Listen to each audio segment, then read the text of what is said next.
મારું નામ કાજલ છે. હું અત્યારે 4 વર્ષની છું. પણ આ બધી વાતે 24 વર્ષની છું. પણ આ બધી વાતો તે સમયની છે જ્યારે હું 18 કે 19 વર્ષની હતી. બાજુમાં ત્યાં ખેતરોની મીઠી સુગંધ સવારે અને સાંજે આવતી રહે છે. અને સાંજ ઢળતા જ સન્નાટો છવાઈ જાય છે. મારું શરીર તે સમયે પણ એવું જ છવાઈ જાય છે, થોડું ભરેલું કમર પાતળી અને ઉપર નીચેના ભાગો થોડા વધારે છે. ઈર્ષ્યા કરતી હતી અને છોકરીઓ મારાથી ઈર્ષ્યા ભરતા જ હતા. હું વધારે બનાવટ કરતી નહોતી, બસ સાદા સલવાર સૂટમાં જ રહેતી હતી. પણ લોકો કહેતા કે મારી ચાલમાં એવું કંઈક છે કે નજરો આપમેળે તરફ આવી જાય. હું હસી દેતી અને વિચારતી કે લોકોના કંઈ પણ બોલે છે. અંકિત અમારા પાડોશમાં જ રહેતો હતો. તેનું ઘર અમારા ઘરથી બસ એક દિવાલ અલગ. બચપણથી અમે સાથે રમતા હતા. તે હંમેશા મને તંગ કરતો. ક્યારેક મારી ગુડિયા છીનવી લેતો, ક્યારેક મારા વાળમાં રિબન બાંધી દેતો અને કહેતો, જો મારવા દોડતી તો તે હસતો હસતો ભાગતો. હું ગુસ્સે થઈને મારવા જતા એક જ સાયકલ પર, તે આગળ બેસતો, હું પાછળ. ક્યારેક જાણી જોઈને બ્રેક મારતો, જેથી હું તેની સાથે ટકરાઈ જાઉં. હું ચીસો પાડતી, અંકિત મારી ડાહી લેશે શું? તે હસતો, અરે બસ થોડો મજા લઈ રહ્યો છું.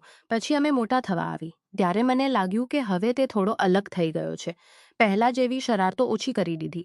હવે જ્યારે મળતો ત્યારે ઘૂરતો વધારે. મારી આંખોમાં જોઈને વાત કરતો. હું શરમાઈ જતી. ગામમાં છોકરીઓ જલ્દી સમજી જાય છે કે છોકરાની નજરમાં શું ચાલી રહ્યું છે. મારી સહેલી રેણુકાએ એક દિવસ કહ્યું, કાજલ, અંકિતની નજરો તારા પર જ ટકી રહે છે. લાગે છે કંઈક થઈ રહ્યું છે. મેં હસીને કહ્યું, પાગલ છે તું, તે તો બસ બચપણનો દોસ્ત છે. પણ અંદરથી દિલ ધડધડ કરવા લાગ્યું હતું. એકવાર ઉનાળાની રજાઓ હતી. ઘરમાં મમ્મી પપ્પા ખેતરે ગયા હતા. હું ઘરે એકલી હતી. બપોરનો વખત હતો. ગરમી ઘણી હતી. હું મારા રૂમમાં પંખા નીચે લેટી હતી, સ્લીપ પહેરીને. દરવાજો ખુલ્લો હતો, કારણ કે હવા આવતી હતી. અચાનક અંકિતનો અવાજ આવ્યો, કાજલ ઘરે છે? હું ગભરાઈ ગઈ. જલ્દીથી દુપટ્ટો ઓઢીને બહાર આવી. તે દરવાજે ઊભો હતો. તેના હાથમાં આંબાની ટોપલી હતી. તેણે કહ્યું, જો અમારા વૃક્ષમાંથી તાજા આંબા તોડ્યા છે, તારા માટે લાવ્યો. મેં મુસ્કુરાઈને કહ્યું, અંદર આવ. તે આવ્યો અને રૂમમાં બેસી ગયો. ગરમી હતી. પીતા પીતા બોલ્યો, કાજલ પૂછતો હતો. મેં પાણી આપ્યું. પીતા પીતા બોલ્યો, કાજલ તું એકલી છે ઘરે?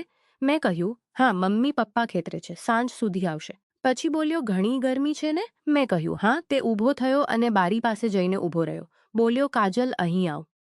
અહીં હવા સારી આવે છે. હું ધીરે ધીરે ગઈ અને તેની બાજુમાં ઊભી થઈ. ખરેખર હવા સારી હતી. બંને ચૂપ. પછી તેણે ધીરેથી બોલ્યો, કાજલ, તારી ખુશ્બુ ઘણી સારી આવે છે.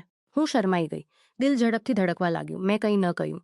તે વધારે નજીક આવી ગયો. તેનો ખભો મારા ખભા સાથે છૂટો હતો.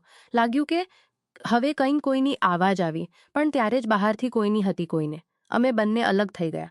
તેણે હસીને બોલ્યો, ચલ હું જાઉં છું. આંબા ફ્રીજમાં રાખી દે, અને ચાલ્યો ગયો. હું રૂમમાં આવી તો દિલ હજુ પણ ધડકી રહ્યું હતું. વિચારી રહી હતી કે જો આંટી ન ચીસો પાડી હોત તો શું થયું હોત. તે પછી અમારી વાતો થોડી વધારે ગહન થવા લાગી. સાંજે જ્યારે બધા સૂઈ જાત ત્યારે તે મારા ઘરની પર ચડી આવતો. અમે ઉપર બેસતા, તારા જોતા. તે કહેતો, કાજલ તું ઘણી ખૂબસૂરત છે. હું કહેતી, ચૂપ કર, કોઈ સાંભળી લેશે. તે હસતો. એકવાર તેણે મારો હાથ પકડી લીધો. મેં છોડ્યો નહીં. તેનો હાથ ગરમ હતો.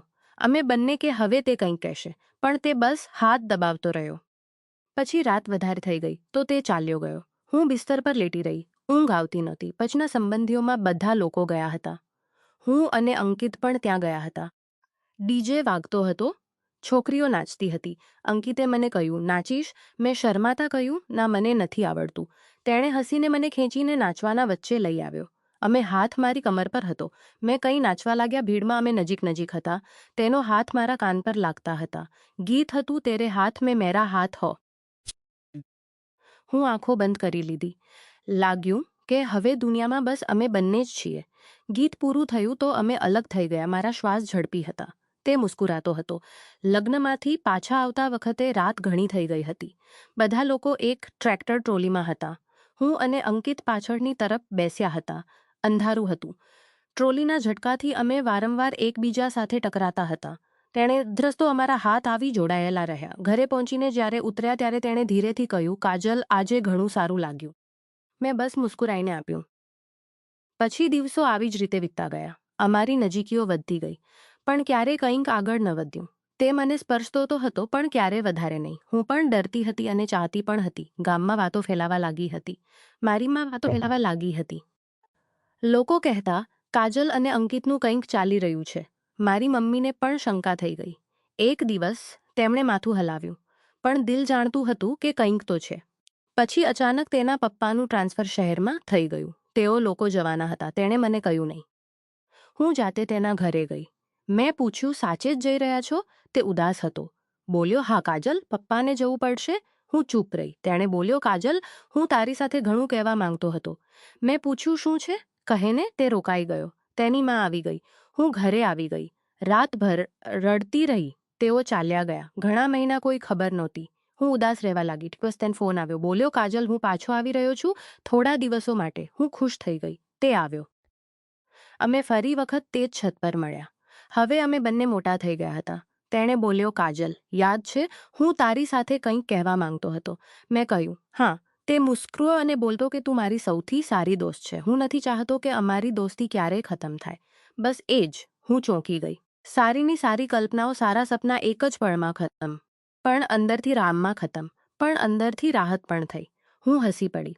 તે દિવસે અમે કલાકો વાતો કરી, બચપણની, આવનારા દિવસોની.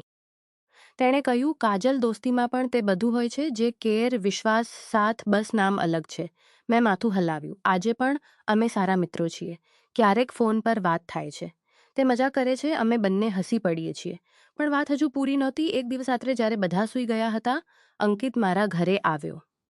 જેમ જેમ મેં દરવાજો ખોલ્યો તેમ અંકિત તેના હાથમાં એક પેકેટ પકડીને ઊભો હતો. તેણે તે બતાવ્યું નહીં અને બોલ્યો, સમય આવે ત્યારે જ પકડીને ઊભો હતો કરી. ત્યારે અંકિત મારી તરફ જોઈને કહ્યું, કાજલ, તું કેટલી સુંદર છે. મન કરે છે કે હજુ. પછી બોલ્યો, છોડો પણ.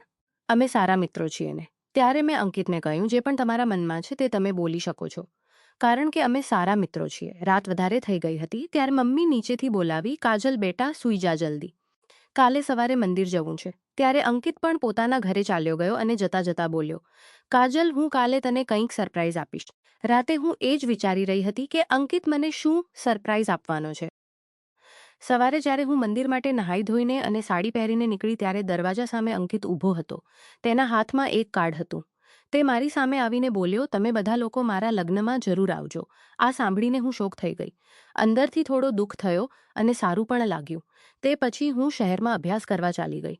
અંકિત સાથે ફોનમાં વાત થતી રહે છે. એક દોસ્તની જેમ સમય વીતતો ગયો. જીવન આગળ વધ્યું.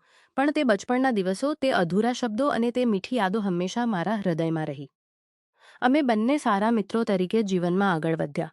ક્યારેક વિચારું છું કે કેટલીક વાર સાચી દોસ્તી એ જ પ્રેમનું સૌથી સુંદર રૂપ હોય છે, જે સમય, અંતર અને જીવનના વળાકોને પણ વટાવી જાય છે.